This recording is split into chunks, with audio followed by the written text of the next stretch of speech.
Hi there. So we will be looking at the final segment, which is risk and uncertainty, attached to your first chapter, Introduction to Strategic Management Accounting. It's important because this is also related to your environment, and it could be internal and external both. So we have been looking at the initial stages of strategic development. We've been looking at by in terms of this rational planning model. Basically been looking at the first 3 4 steps of the rational planning model, and one of those steps is environmental analysis, right? Getting a hang of your environment and what's going on around you. And part of that is understanding that your strategies are all about the future, and the future cannot really be known, which means that there is always a risk and uncertainty element attached to your future and what you're trying to do. And risk and uncertainty in the context of APM really just tries to give you the necessary knowledge in terms of how do you address that. First of all, it's important to understand what risk and uncertainty mean. As you can see here, a risk is generally defined as the variability of possible returns. There's a risk of that happening, there's a risk of this happening, etc. So it's the variability of what is possible, and there are a number of possible outcomes in any situation. And what when we say risk analysis, and what we do with APM is when and we use the term risk analysis, is when the probability is known. So if I say something like tossing a coin, then the probability, if I ask you what is the chance of us to get heads, you'd say 50%, because you would generally think that this is a situation where the chance is known. You get risk situations with repetitive incidents, like tossing a coin. From the day a coin was invented to this date, every coin is getting tossed, right? I mean, somebody somewhere is tossing a coin, and therefore what you basically see there is a repetition of that incident. There is an infinite number of repetitions of coin tosses in the world, and therefore with such cases you can determine probabilities. But with situations, especially if they're unique, or like for example, what's the chance of something like what's the chance of um, the fire brigade catching fire, something like that.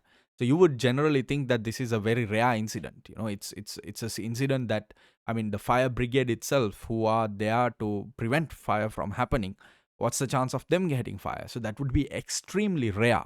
It's not this repetitive incident like a coin toss or like rain that we generally notice. So what happens with such cases is that you cannot really quantify that chance. You cannot really say that the chance of a fire brigade catching fire is 20% or 40% or 30%, unlike the coin toss, because you can say that it's either heads or tails. And therefore, you say the risk of us getting heads is 50%, and the risk of us getting tails is 50% also. So that's where the demarcation between risk and uncertainty lies, because with risk analysis, you do have a sense of the probability. You have a numerical figure saying this percent, that percent, 50%, 20%, whatever. But with uncertainty, which means that still there are any number of possible outcomes, what happens is that the quantitative probability, the chance is not known. Like that example I took of fire brigade catching fire, it's not a repetitive exercise, or it's not a repetitive incident that occurs so many times for us to collect data around it and determine that this is the chance. The chance of the fire brigade catching fire, looking at all the past occasions where the fire brigade caught fire, is 22%. So getting a number like that, if you can get a number, then it would fall to the risk category. But if you cannot really get a percentage, if you cannot really get a probability, then you're putting it under the uncertainty category. So this is the fundamental understanding you need to have with risk and uncertainty. Before one of the important things when it comes to risk and uncertainty is the understanding of exogenous and endogenous variables. Now, what you have to think, or how you have to think about this, is really about what causes risk and uncertainty. Because it's all about probability, and it's all about what can happen, what could happen, And the causality behind what could happen can either be in our control or not. In the context of business, it could be something that the business can control or not. So if you have factors which are out of our control, which are out of the business's control, you would call them exogenous variables.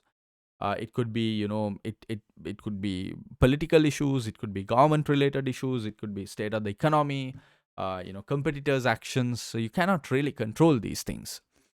So you have to understand that there are exogenous variables that do play a big part in risk and uncertainty, and it's quite complicated to mix the impact of it into the endogenous, because what endogenous means is specific factors that you directly have control over. So exogenous, no control; endogenous, you do have control.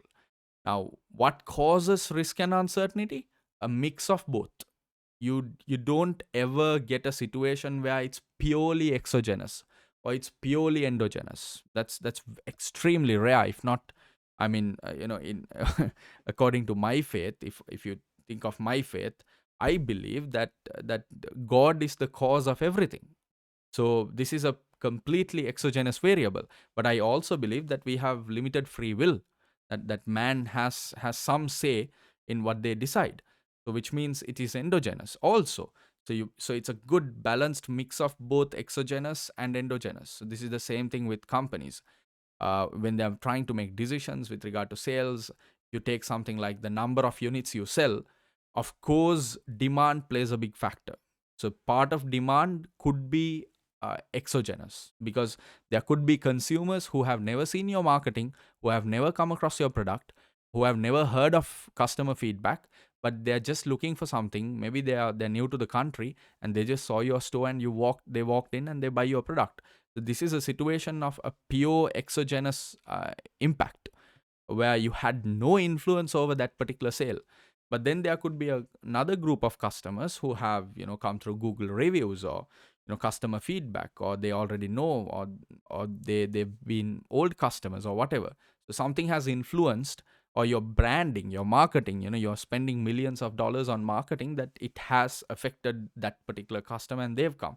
So here you've got a good mix. When you look at your total sales, there are a group of customers who came to you because of exogenous variables, and there are a group of customers who came to you because of endogenous variables. And therefore, it's a mix. And because of that, purely quantifying them or separating the causality between whatever metric you're measuring into only exogenous and endogenous is really a moot attempt. So I would advise you against it, but understand that it's a mix. And the fact that it's a mix also makes our quantification of a probability are quite at risk itself. We cannot ever really know whether the probability that we are coming up with, even though we say, what I'm trying to say here is that even though we say that the coin toss probability is 50%, if you take all the coin tosses that have ever happened in the world since the beginning of time, and let's say it's 1 billion coin tosses, we cannot really, because we cannot know it. We cannot really say that out of the 1 billion coin tosses that have ever happened in the world from the day the coin was invented to today, 500 million was heads and 500 million was tails. So you cannot really give that value.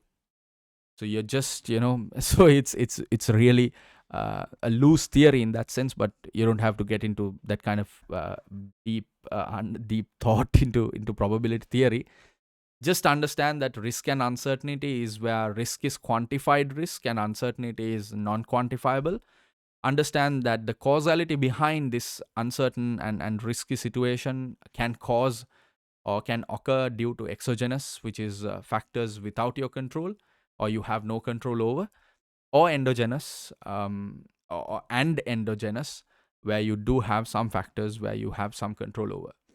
So it's a good mix. Okay.